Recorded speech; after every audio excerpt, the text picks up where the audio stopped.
They whispered in the hallway about how easily they had manipulated the old matriarch out of her house. I did not raise my voice or argue. I just grabbed my coat, smiled, and walked out into the evening. They felt totally victorious until their keys stopped working entirely.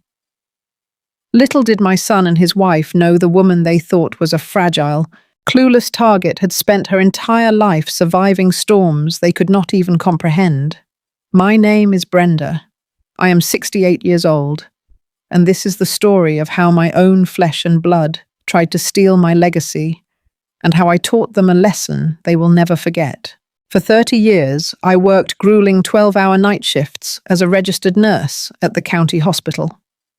I missed holidays, skipped vacations, and worked my fingers to the bone on my days off, all to pay off a beautiful, historic brownstone. Back then, people called me crazy for buying a big house in this neighborhood. Today, those same streets are heavily gentrified, and my brownstone is worth millions of dollars. But I never cared about the market value. That house was my sanctuary and the solid foundation of my family's future. My greatest pride was my only son, Jamal. I poured my heart, my soul, and every extra dime I had into that boy. I wanted him to start his adult life completely free of the financial burdens I had to carry, so I paid for his college tuition in straight cash. He graduated without a single penny of student loan debt. I thought I had raised a strong, independent man who respected the sacrifices his mother made. But a mother's love can easily blind her to the harsh truth. When Jamal married Chloe, a white woman with a painfully fake smile and eyes that always seemed to be calculating the cost of everything in my home, I kept my mouth shut. I welcomed her with open arms because I wanted peace in my family. More than anything, I wanted to be a loving grandmother to their boy, my sweet 8-year-old grandson, Tariq. Tariq was the absolute light of my life, a perceptive and gentle child who loved spending time helping me in my garden. I believed my sacrifices had secured a warm and loving home for all of us. But greed is a terrible, silent disease, and it infected my home right under my nose. The real nightmare began 6 months ago. Jamal and Chloe came to me with sad, tired faces, saying they were struggling to save up for their own place. They asked if they could move into the brownstone temporarily just for 6 months to get back on their feet. I agreed immediately. Having little Tariq running down my hallways filled my heart with joy. I cooked for them, cleaned up after their messes, and gave them the entire second floor to respect their privacy. But my kindness was simply an invitation for their cruelty. Yesterday was my 68th birthday. Instead of a cake, a card, or a simple thank you, Chloe sat me down at my own kitchen table and slid a glossy brochure across the wood. It was for a run-down, low-income assisted living facility. She looked at me with a sickeningly fake expression of concern and claimed that the stairs in the brownstone were getting too dangerous for me, casually suggesting it was time for me to pack up and leave my own home. The disrespect did not happen overnight. It crept in like cold air under a poorly sealed door, chilling my homeroom by room. First, it was my kitchen. I would come downstairs to find my seasoned cast-iron skillets pushed to the back of the dark cabinets, replaced by cheap, sterile stainless steel pans Chloe had ordered online. Then the disrespect marched right into my living room. One Tuesday afternoon, I returned from my morning walk and stopped dead in my tracks. The heavy hand-carved mahogany statues my late husband and I purchased during a beautiful anniversary trip to Ghana were completely gone. The vibrant woven textiles that draped over my sofa were missing. In their place sat cold, mass-produced glass vases and stiff grey pillows. I panicked, rushing to the back alley, where I found my beautiful African art stuffed inside heavy black trash bags. Right underneath them were the framed vintage photographs of my own grandparents. I marched back inside and confronted Chloe immediately. She did not even have the decency to look ashamed. She simply waved her manicured hand and told me that the house felt too ethnic, too cluttered and too heavy. She claimed she was doing me a huge favor by modernizing the space to make it look clean and minimalist. I turned to Jamal, expecting my son to defend our family history, to defend the legacy of the hard-working men and women whose blood and sweat paved the way for his success. My son just looked down at his expensive shoes, rubbed the back of his neck, and quietly begged me to just keep the peace. He told me it was not worth arguing over old things. I swallowed my burning pride, pulled my family history out of the garbage, and carried those heavy bags up to my bedroom. That room became my only true sanctuary, because the rest of my house no longer felt like mine. Soon after, Chloe began treating me less like a generous host and more like her unpaid live-in maid. She and Jamal would go out for expensive steak dinners or exclusive theatre shows almost every single night. They would leave their dirty plates stacked high in my porcelain sink, spilled wine glasses on my antique dining table, and overflowing laundry baskets right outside my bedroom door. Chloe would leave sickeningly sweet sticky notes on the refrigerator, asking me to scrub the pots or fold her delicates, because she was simply too exhausted from her remote marketing job. Whenever I spent hours cooking a hearty family meal, like a sacred gumbo recipe passed down from my own mother in Louisiana, Chloe would turn her nose up at it. She would loudly complain that my food was too greasy or unhealthy, order a $50 sushi delivery for herself, and leave her empty plastic containers on the counter for me to throw away the next morning. I am a strong woman, and I have handled plenty of arrogant people during my 30 years in the hospital wards. But this was a different, sharper kind of pain. This was a slow, deliberate erasure of my presence in the very home I had sacrificed my youth to pay for. I endured it, biting my tongue until it practically bled solely for the sake of my sweet grandson, Tarek. I knew exactly how women like Chloe operated. If I pushed back, if I demanded the respect I was owed, she would pack up that boy and use him as a weapon to punish me. I refused to let her sever my bond with my grandson, as if Chloe's daily insults were not enough to bear. The real nightmare began when her older brother Brad started coming around. Brad was a sleazy, fast-talking real estate flipper who made his living swooping into historically black neighborhoods, buying up family homes for pennies, slapping a coat of cheap grey paint on the walls, and selling them to wealthy tech workers for triple the price. One Saturday morning, I was sitting in my kitchen sipping my tea when the front door swung open. Brad walked right in without knocking, using a spare key that Chloe had secretly given him. He did not say good morning. He did not even look at me.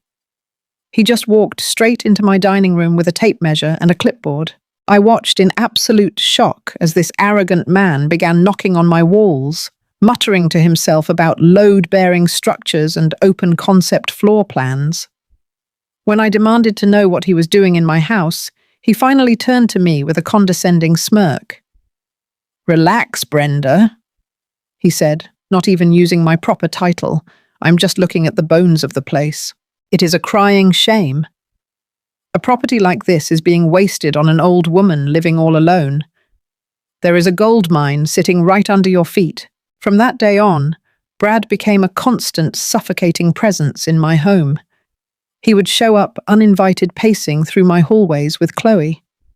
They would stand in the middle of my living room, speaking loudly in coded language right in front of my face. I would hear Brad talking about the skyrocketing market value of the neighborhood and how much profit they could make by clearing the lot and gutting the historic molding. Chloe would nod eagerly, her eyes gleaming with sheer greed. They talked about my home as if I were already dead and buried. The tension in the house grew so thick you could cut it with a knife, and the one suffering the most was innocent little Tarek. My bright, joyful grandson started to change. He stopped laughing in the backyard. He stopped asking to help me bake peach cobbler in the kitchen. Instead, Tarek started exhibiting severe signs of anxiety. He began biting his fingernails down to the quick, struggling to sleep through the night, and constantly apologizing for things that were not his fault. He was absolutely terrified by the constant toxic energy radiating from his mother and his uncle. Whenever Chloe would snap at me, or Brad would aggressively bang on the walls, Tarek would run to my side and hide his small face in my skirt, trembling like a frightened bird. Seeing the heavy toll this abuse was taking on my grandson shattered my heart into a million pieces. I wanted to scream to throw them all out onto the sidewalk, but I kept my composure. I smiled through the blatant disrespect, soothing Tariq's fears with gentle hugs and quiet lullabies. I swallowed the bitter taste of their arrogance, because a wise woman knows that you never show the enemy your hand before you are ready to strike. I let them think I was just a weak, tired old woman who did not understand their real estate jargon. I let them believe they had successfully broken my spirit and pushed me into a corner. But they had absolutely no idea who they were dealing with. I have always been a woman who pays attention to the small details. When you spend 30 years charting patient vitals, calculating complex medication dosages, and managing sudden emergencies in a chaotic hospital ward, you develop a sixth sense for when something is even slightly out of place. My home office was my personal sanctuary, a quiet room on the first floor where I kept my sewing machine, my nursing awards, and a heavy antique oak filing cabinet that held the entire history of my life. My late husband and I had bought that cabinet together decades ago, and I kept it impeccably organized. Birth certificates in the top folder, property taxes in the second, and insurance policies in the third. I knew exactly where everything lived down to the very last paperclip. One Thursday morning, after Chloe and Jamal had rushed out the door to their corporate jobs, dropping my sweet Tarek off at school, I went into my office to find an old tax return document. The moment I pulled open the heavy wooden drawer, a cold chill washed over my skin. The hanging folders were visibly skewed. The neat, alphabetized tabs I had carefully labeled with my label maker were bent and pushed completely out of alignment. Someone had been digging through my private life, violating the one space in this house I had asked them to respect. My hands began to tremble as I reached for the thick manila envelope at the very back of the drawer. It was the envelope that held the original paid-in full deed to my historic brownstone, along with the extensive paperwork for the life insurance policy my late husband had left behind to ensure I would never struggle in my retirement. I pulled the envelope out and my stomach plummeted. The heavy wax-sealed flap was torn open. The deed had been completely removed from its protective plastic sleeve and shoved back inside, hastily wrinkling the delicate edges of the thick watermarked paper. I stood there breathing heavily, the silence of my own house suddenly feeling sinister and suffocating. Who would dare touch my most sacred possessions? Jamal knew better than to ever cross that line, and Chloe barely knew how to operate the coffee maker, let alone navigate my complicated filing system. But as I pulled the deed fully out of the envelope to inspect the damage, a small neon yellow sticky note fluttered down to the hardwood floor. I slowly bent down and picked it up. The handwriting was aggressive, rushed and sloppy. I recognized it immediately. It was Brad's handwriting. I had seen him jot down measurements with that exact same messy scrawl when he was aggressively tapping on my walls just weeks prior. But he was not calculating square footage on this piece of paper. He was calculating the total financial value of my entire estate. Written in bold black ink was the estimated market value of my brownstone, a number well over $2 million. Right beneath that massive figure, Brad had drawn a thick minus sign. Next to the subtraction symbol, he had written a phrase that made my blood run completely cold. Legal fees for conservatorship. I stared at that word until the letters blurred together through my tears. Conservatorship. They did not just want me to voluntarily move into a cheap assisted living facility. They wanted to legally declare me incompetent. They wanted to strip away my fundamental rights, my independence, and my voice. They wanted to reduce me to a helpless ward of the state, so they could take absolute control of everything I had built it with my own two hands. I did not confront them when they returned home that evening. A foolish woman shouts when she is angry, but a wise woman listens quietly from the shadows. I needed to know exactly how deep this betrayal went and who was pulling the strings. So after cooking a heavy roast dinner that they barely touched, I announced that my joints were aching and I was going to bed early. I walked heavily up the stairs, making sure they heard my slow, tired footsteps. I closed my bedroom door with a loud click, turned off the bedside lamp, and waited in the pitch-black darkness. Around midnight, the quiet murmur of voices drifted up from the kitchen. I slipped out of my bed, removed my slippers so my feet would be completely silent on the floorboards, and crept down the hallway. I stood at the top of the dark staircase, gripping the wooden banister to steady my shaking legs. I held my breath as I listened to the three of them plotting my demise over glasses of my most expensive red wine. Brad was pacing the kitchen floor, his voice tight with panic. "We are out of time, Chloe. My real estate business is completely underwater. The bank is threatening to seize my last 2 properties by the end of the month, and your credit cards are totally maxed out.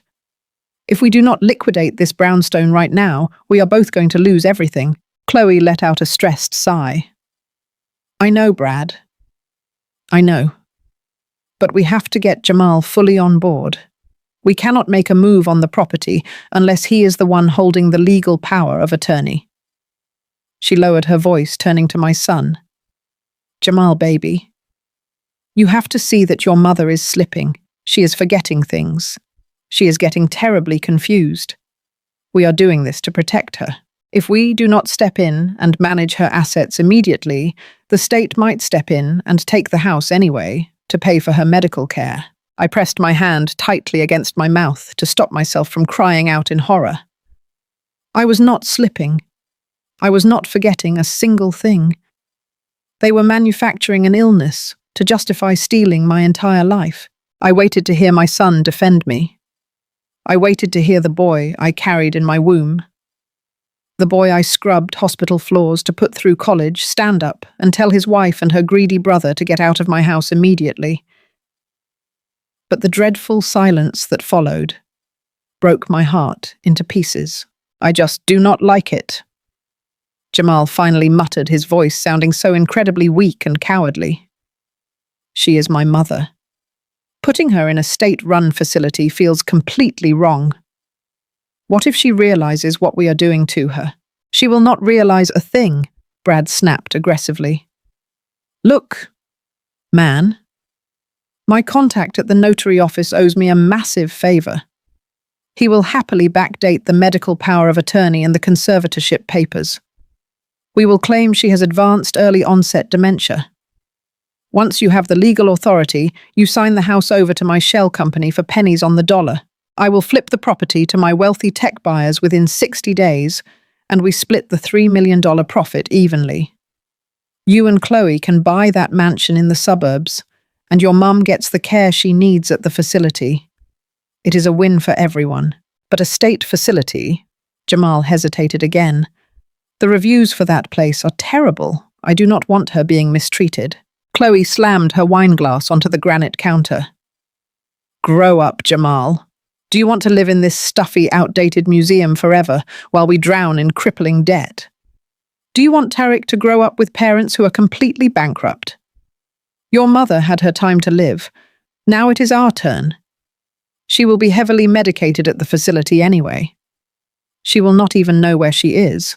Just sign the papers when Brad brings them on Friday and we can finally start our real life." There was a long, agonizing pause. The ticking of the grandfather clock in the hallway sounded like a heavy hammer against my skull.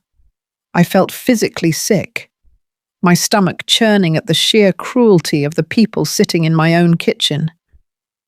Then I heard the sound that destroyed the last remaining shred of love I held for my son.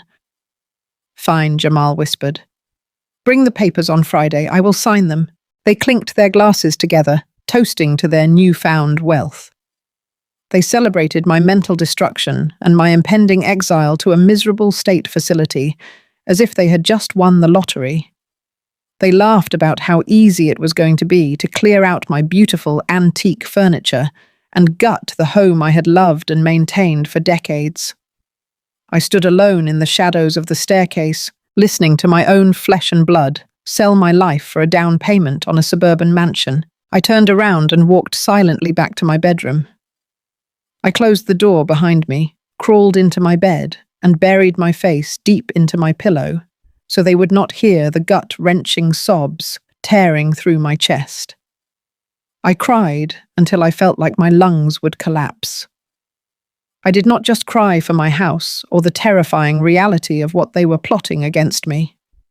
I cried in deep, profound mourning for the son I had raised. The sweet, caring boy who used to bring me hand-drawn cards and promised to take care of me when I grew old was completely dead to me now. The man sitting downstairs in my kitchen was a weak, greedy stranger, willing to throw his own mother away like garbage just to please a wicked wife. But the tears eventually stopped. Sometime around 3 a.m, the heavy sorrow pressing down on my chest evaporated entirely. It was replaced by a searing, ice-cold rage that burned through my veins. I sat up in the darkness, wiped my face, and looked at my reflection in the mirror above my dresser. I saw the face of a survivor. I saw a woman who had worked 30 years in the hardest wards of the hospital.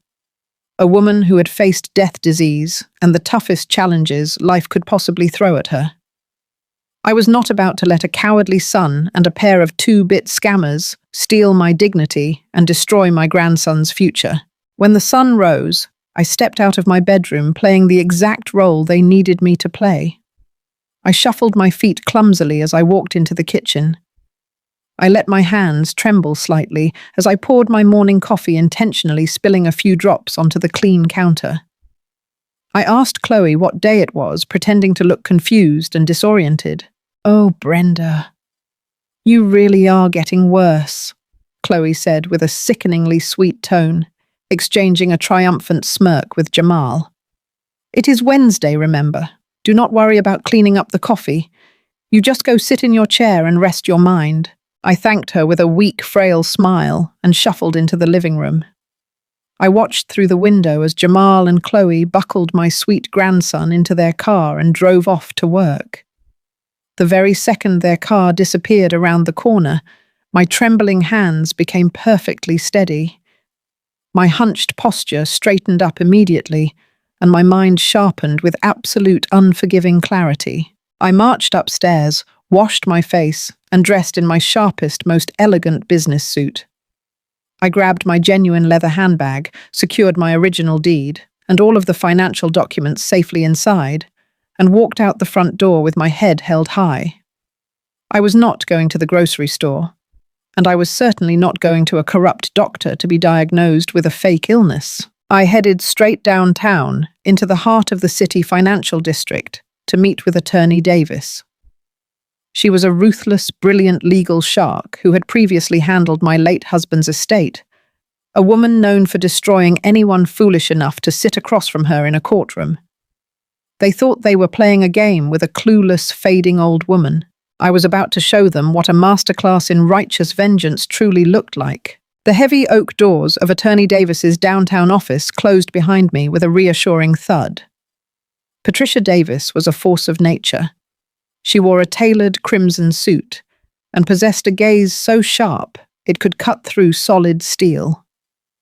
I sat across her polished mahogany desk and laid out every single detail of the nightmare unfolding in my home. I told her about the forged papers, the hushed conversations in my kitchen, the stolen deed, and the disgusting plan to lock me away in a state-run facility while they sold my legacy to the highest bidder. I did not shed a single tear as I recounted their plot. I just looked her dead in the eye and told her I wanted them ruined. Attorney Davis leaned back in her leather chair, steepling her fingers. Her smile was cold and predatory. She told me that if they wanted to play dirty, we were going to play scorched earth. But first, she said we had to build an impenetrable fortress around my mind. They were banking on proving I was senile and incompetent. To absolutely crush their narrative, Attorney Davis ordered me to undergo 3 separate rigorous psychiatric evaluations by the top medical professionals in the state. Over the next 48 hours, I sat in sterile white clinic rooms, completing exhaustive cognitive exams. I solved complex mathematical puzzles, recalled obscure historical facts, and navigated labyrinthine memory tests designed to expose the slightest hint of mental decline. I answered hours of questions about my past, my finances, and my daily routines. The results from all 3 independent specialists were absolutely unanimous. My mind was not just competent, it was remarkably sharp functioning at a level higher than most people half my age. I held those certified medical reports in my hands, like a shield of armor. No corrupt doctor on Brad's payroll could ever dispute the overwhelming evidence of my sanity. With my mental competency legally bulletproof, Attorney Davis moved to the next phase of our counterattack. We had to protect my lifelong legacy. I sat in a sleek conference room and signed the heavy stack of paperwork to transfer the total ownership of my beloved brownstone, along with my late husband's life insurance funds, directly into an ironclad, irrevocable trust. I named myself as the primary trustee and Attorney Davis as the co-trustee. By moving my assets into this highly restrictive legal structure, I completely removed them from my personal estate. Even if Jamal somehow managed to forge a power of attorney, it would be utterly useless. The trust owned the house now, and nobody could sell a single brick of my historic brownstone without my explicit, notarized consent, but defending my territory was simply not enough.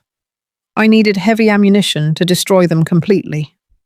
Attorney Davis unleashed her best private investigator, a retired detective who specialized in corporate fraud, to dig deeply into Chloe and Brad's background. What he uncovered within a few short days was a goldmine of absolute filth. Brad was not just a failing real estate flipper, experiencing a run of bad luck. He and Chloe had a highly documented history of committing mortgage fraud. The investigator unearthed a tangled web of shady shell companies they had used to secure fraudulent loans on properties they never legally owned. They were currently under the radar of several aggressive debt collectors, and the bank was actively preparing to indict Brad for submitting falsified tax returns. They were desperate, drowning in a sea of their own criminal mistakes, and my brownstone was their last frantic attempt to avoid federal prison. I stared at the thick manila folder containing their fraudulent financial records.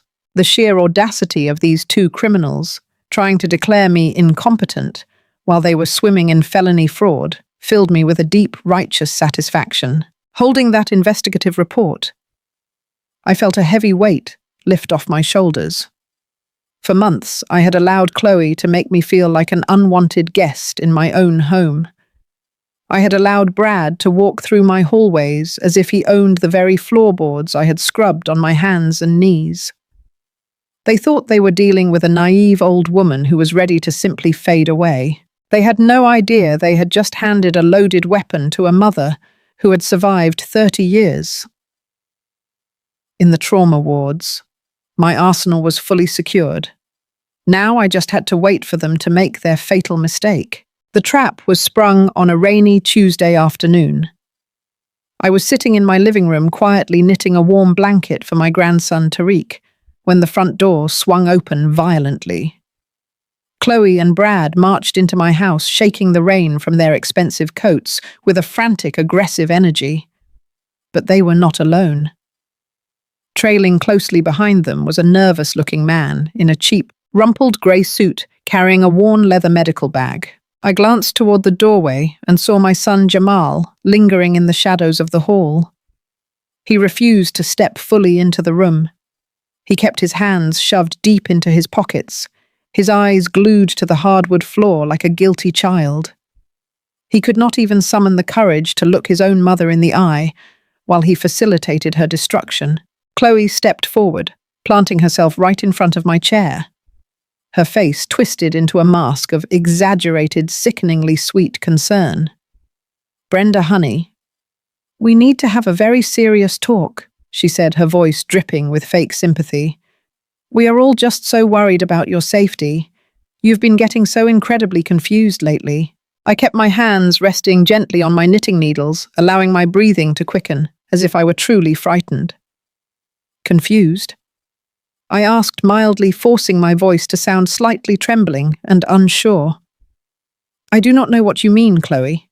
"Yes, Brenda, you are highly confused," Brad chimed in, stepping aggressively into my personal space to tower over my chair. "You almost burned the entire house down yesterday. You left the gas stove running for hours on high heat. Chloe came home and the whole kitchen smelled like gas. You could have killed us all, Brenda. You are a danger to yourself and to little Tarek." It was a blatant, calculated lie designed to terrorize me. I had not touched the gas stove in 3 days because I had been preparing cold salads for my lunches, specifically to avoid cooking in their presence. I knew exactly what they were doing. They were initiating the final phase of their gaslighting campaign, trying to rewrite my reality and shatter my confidence to justify their sudden, cruel intervention. "That is exactly why we brought Dr. Evans here today," Chloe continued, gesturing to the sweaty man clutching his medical bag. "He is a top specialist in memory care. He is going to evaluate you right now and help us get you the proper full-time care you so desperately need for your own safety." The corrupt doctor stepped forward, offering a patronizing, condescending smile that made my skin crawl. "Now, Brenda, there is no need to be frightened or combative. I am just going to ask you a few simple questions to test your orientation," he murmured, speaking to me as if I were a clueless toddler, incapable of understanding basic English. While the fake doctor prattled on with his meaningless, insulting evaluation, Brad dramatically slammed a thick stack of legal documents onto my glass coffee table. He pulled a silver pen from his pocket and tapped it aggressively against the paper. "These are just some standard medical care consent forms." Brad lied smoothly, his eyes flashing with greedy anticipation.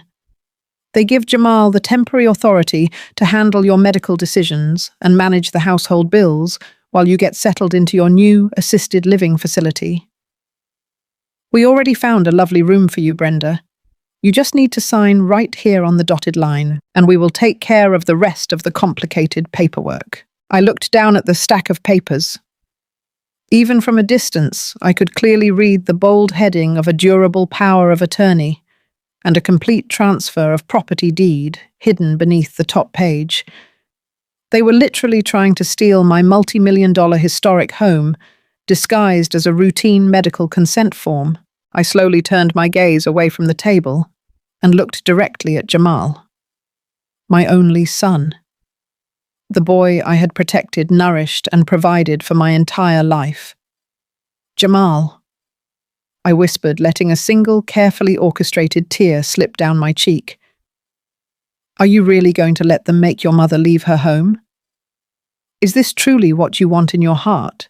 Jamal flinched violently as if I had struck him across the face. He shifted his weight uncomfortably, keeping his eyes firmly locked on the baseboards. "It is for the best, Mum," he mumbled pathetically, his voice barely audible over the sound of the rain hitting the window glass. "You really need professional help. We just cannot take care of you here anymore." That was it. The absolute final nail in the coffin of our relationship. My heart turned entirely to stone inside my chest. Any lingering hesitation I had about destroying his comfortable life completely vanished in that exact second. He had chosen his side. Instead of screaming, fighting, or throwing them out of my house, I let my shoulders slump forward in a posture of total, devastating defeat. I let out a long, shaky sigh, burying my face in my hands. I played the role of the broken, terrified, compliant elderly woman flawlessly. "I understand," I whispered weakly, wiping my fake tears away with a trembling hand. "I suppose you are right. My mind is just not what it used to be. I am so tired of fighting you all." Chloe and Brad exchanged a triumphant, wicked smirk right above my head. They thought I had folded like a cheap deck of cards. "I will sign your papers," I continued, my voice quivering perfectly. "But please, I just need a little bit of time. Give me a few hours alone to pack a small bag. Say a proper goodbye to my memories in this house and prepare myself for this huge transition. I will sign everything and be out of your way by this evening." Brad grinned, clearly thrilled that he had broken me without a fight. "Take all the time you need, Brenda," he said smoothly. "We will go out and grab an early dinner to give you some space. Have your bags packed by 7 o'clock. As they turned and walked out the front door, leaving me alone in the living room, I wiped the single tear from my cheek. I stood up, tall, grabbed my phone, and smiled warmly. They had no idea they had just handed me the keys to their complete and utter ruin. I walked up the stairs to my bedroom, with slow and deliberate steps, feeling the familiar creak of the historic wood beneath my feet. Every inch of this brownstone held a precious memory, a testament to the 30 years of grueling night shifts and unwavering sacrifice I had poured into these walls. I pulled a small leather overnight bag from the back of my closet. I packed exactly 3 days' worth of clothes, my essential medications, and my favorite framed photograph of my late husband. I did not take any of my valuable jewelry, my family heirlooms, or my important financial documents, because I knew with absolute certainty that I would be back very soon. Walking down the long hallway, I stopped at my grandson's room. The heavy wooden door was slightly ajar. Little Tarek was sitting on the edge of his bed, quietly tracing the outline of a superhero in his coloring book. The anxious tension in his small shoulders was visible even from a distance, a direct result of the toxic environment his mother and uncle had created. I walked into the room and sat next to him, wrapping my arms around him and pulling him into a tight, warm hug. "Grandma is going to take a little vacation," I whispered softly into his ear, making sure my voice was incredibly steady and deeply comforting. "But do not worry, my sweet boy. I will be back before you even know it, and everything in this house is going to be so much better." He squeezed my neck tightly, his little intuition sensing the heavy gravity of the moment. He did not say a word, but he nodded against my shoulder. I kissed his forehead, committing the sweet scent of his hair to memory, and walked back downstairs to face the monsters in my living room. In the foyer, Chloe, Brad, and Jamal were waiting for me. They whispered in the hallway about how easily they had manipulated the old matriarch out of her house. I did not raise my voice or argue.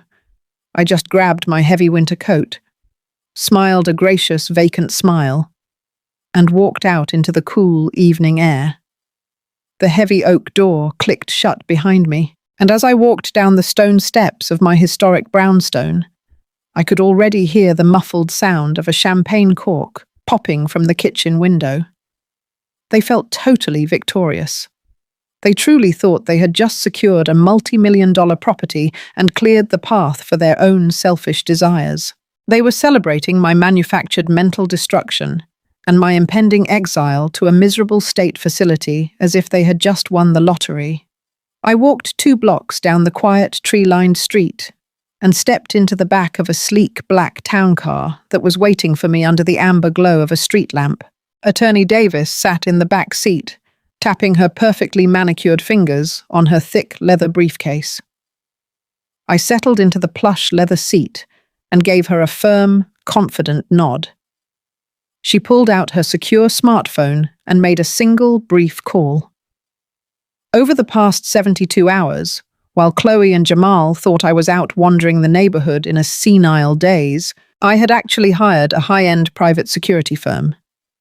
They had worked silently through the night, while the house slept, upgrading every single access point of my sprawling brownstone. Now, with a simple remote command from the security headquarters, the military-grade system was fully activated.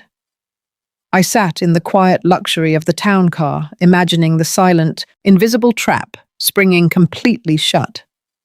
The smart locks on the front, back, and side doors were completely wiped of their old data.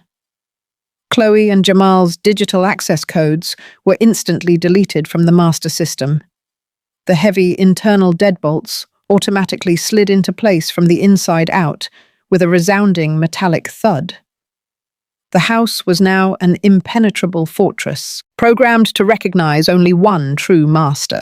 I felt a deep, righteous satisfaction settling into my weary bones.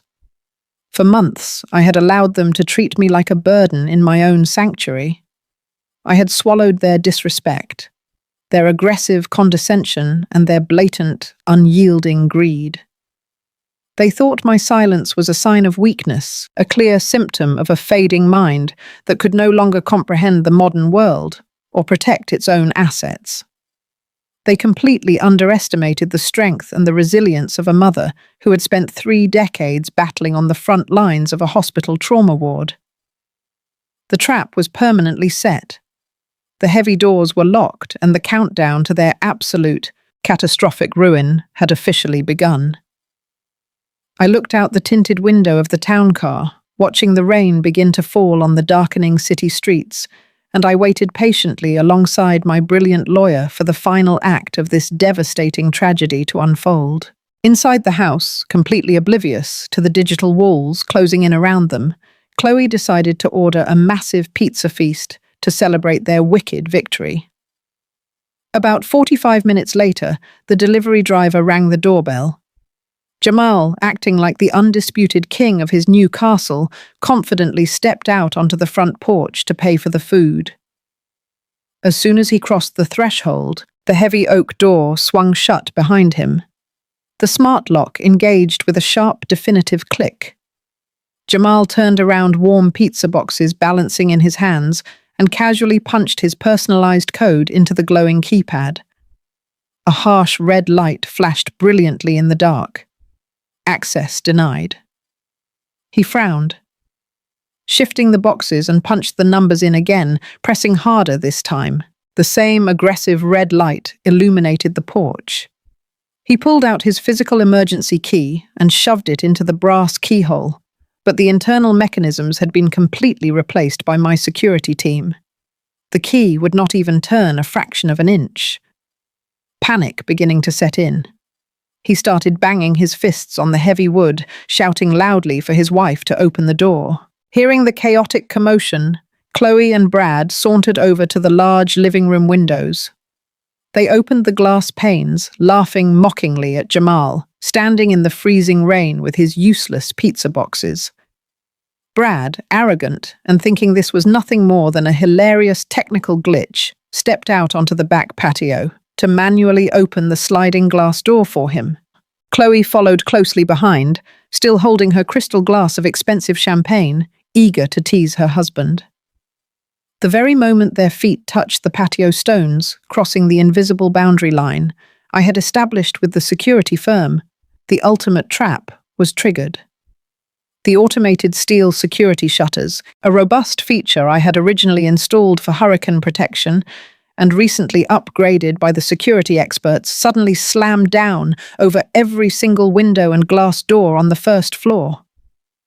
Chloe screamed in absolute terror as the heavy steel locked firmly into place, completely sealing the house like a vault.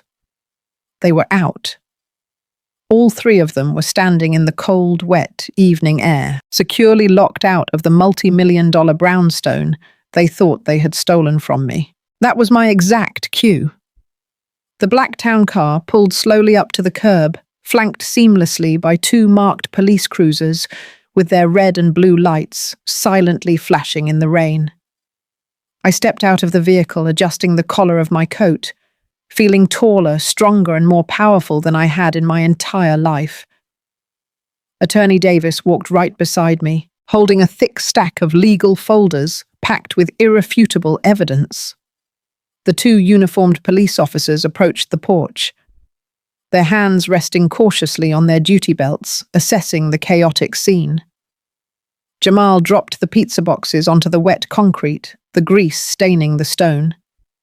His mouth fell wide open in pure, unadulterated shock. Chloe rushed to the iron front gate, her face pale and distorted with sudden fear. "Brenda, what is the meaning of this?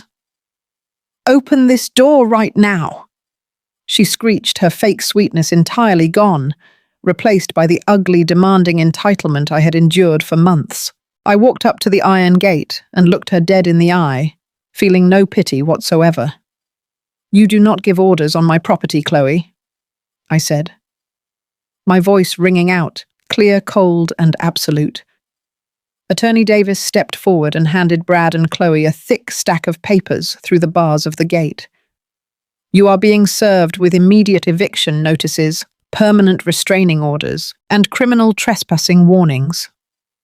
Attorney Davis announced loudly, making sure the nosy neighbors peeking through their blinds could hear every single word. "This property currently belongs to an irrevocable trust, and you have absolutely no legal right to step foot on this land ever again." Brad tried to puff out his chest, his face turning a furious shade of red. He began sputtering desperately about verbal agreements and medical power of attorney, claiming they had the rights to manage my failing health. I raised my hand and silenced him instantly. I know everything I said, my voice dripping with pure, concentrated disdain. "I know about your failing real estate business. I know about your massive, crippling debts. I heard you plotting in my very own kitchen to declare me mentally incompetent so you could forge a signature and steal my legacy." I turned to the police officers and handed them the heavy manila folder my private investigator had compiled.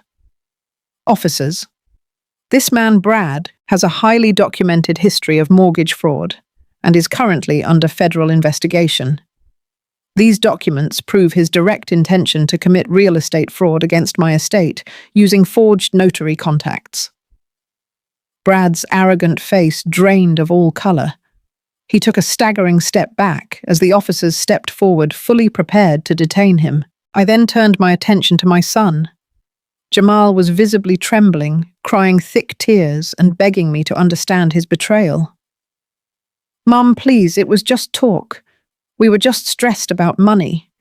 You have to believe me, I would never actually hurt you." I looked at the boy I had given absolutely everything to, the man whose college tuition I had paid with my own blood and sweat, and I felt nothing but a cold, hard resolution. "I scrubbed hospital floors to give you a debt-free life, Jamal," I told him, my voice unwavering. "And you repaid my lifetime of sacrifice by planning to lock me in a state facility to rot away in isolation. As of this morning, you are completely stripped of any future inheritance. Every single dime I have will go into a highly protected trust for Tariq. You will not see a single penny of my wealth, and you will never manipulate me again." Chloe completely lost her mind. She screamed at the top of her lungs, threw her crystal champagne glass onto the sidewalk, where it shattered into 100 pieces, and charged aggressively at the iron gate. She cursed me with every vile, disgusting name she could possibly think of, her true wicked nature fully exposed for the entire world to witness. The police officers immediately grabbed their radios and stepped in front of her, sternly warning her that she would be arrested for assault and criminal trespassing if she did not step back onto the public sidewalk immediately. Defeated, intensely humiliated, and utterly broken, the three of them were forced to stand on the wet, freezing curb.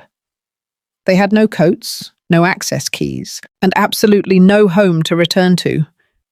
They had nothing left but the soaking wet clothes on their backs and the devastating, crushing realization that they had messed with the wrong matriarch. 6 months have passed since that rainy evening when I watched the heavy steel security shutters slam down, locking the greed and toxicity out of my life for good. The silence in my beautiful brownstone is no longer the heavy, suffocating quiet of someone walking on eggshells. It is the sweet, golden peace of a woman who has entirely reclaimed her kingdom. The neighborhood has returned to normal, and my antique mahogany statues are back exactly where they belong in my living room, standing tall and proud as a testament to my history. Justice, It turns out moves swiftly when you have the right kind of power and the absolute truth on your side. My private investigator handed over every single shred of evidence regarding the mortgage fraud ring, and the authorities did not hesitate. Brad is currently under a massive federal investigation. His shady shell companies have been completely dismantled by the government. His assets have been frozen, and he is facing the very real prospect of spending the next 10 to 15 years in a federal penitentiary. The arrogant man who walked into my dining room with a tape measure, calculating the value of my life as if I were already dead, is now fighting desperately just to afford a cheap defense lawyer.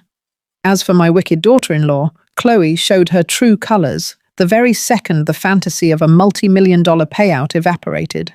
The moment she realized my wealth was permanently locked away in an irrevocable trust, and that Brad was facing federal indictments, she packed her bags and vanished. She completely abandoned Jamal, leaving him holding the bag for all the crippling credit card debt she had racked up during their lavish marriage. I hear from mutual acquaintances that she moved across the country, likely looking for another vulnerable family to bleed dry. My son Jamal is now living in a tiny, cramped studio apartment on the far side of the city. He is working 50 hours a week just to keep his head above water, drowning in the massive financial ruin his wife left behind. He has called my phone countless times, leaving long, weeping voicemails, begging for my forgiveness, begging for financial help, and begging for just one more chance. I listen to those messages, but I do not return his calls. He made his choice when he stood in my kitchen and agreed to trade my sanity and my freedom for a suburban mansion. I have made my peace with the fact that the loving boy I raised is gone, replaced by a man who must now learn the hardest lessons life has to teach him. But despite the shattered relationship with my son, I made absolutely sure that the innocent collateral damage in this war was protected. My sweet grandson Tarek is the only piece of my future that truly matters. Working closely with Attorney Davis, I established a completely separate ironclad trust fund exclusively for his college education and his future endeavors. The legal stipulations are entirely unshakable. Neither Jamal nor Chloe can ever touch a single dime of that money. It is locked away and will only become available directly to Tariq when he turns 25 years old, ensuring he has the solid foundation I always intended to provide, completely free from his parents' toxic greed. I sit in my garden now, breathing in the fresh air, knowing that I am entirely in control of my life, my wealth, and my unbending dignity. This entire ordeal has taught me a profound and painful truth about legacy and family. For so many years, I believed that my ultimate duty as a mother was to simply work hard, save every penny, and build a massive financial safety net to pass down to my child. But I have learned the hardest way possible that generational wealth is not just about leaving a mountain of money behind. It is fundamentally about leaving it to those who actually possess the moral character, the integrity, and the strength to protect it. You can hand someone $1 million, but if their spirit is bankrupt, they will only use that blessing to destroy themselves and everyone around them. My greatest victory was not just saving my historic brownstone. It was remembering my own worth. I want every single woman listening to this to remember my journey. Never let anyone, absolutely no one, not even your own flesh and blood, convince you that your gentle kindness is a sign of weakness. Your compassion is a gift, but your boundaries must be made of solid steel. Protect your peace, protect your assets, and never be afraid to walk away from anyone who views your love as a resource to be exploited. If my journey resonated with you today, please hit that like button and subscribe to the channel so we can continue sharing these powerful truths together. Let me know down in the comments where you are watching from right now, what time it is, exactly where you are, and tell me honestly how you would have handled a treacherous daughter-in-law like Chloe. I read every single comment you leave for me because your support means the world. Stay strong, queens, and I will see you in the very next story.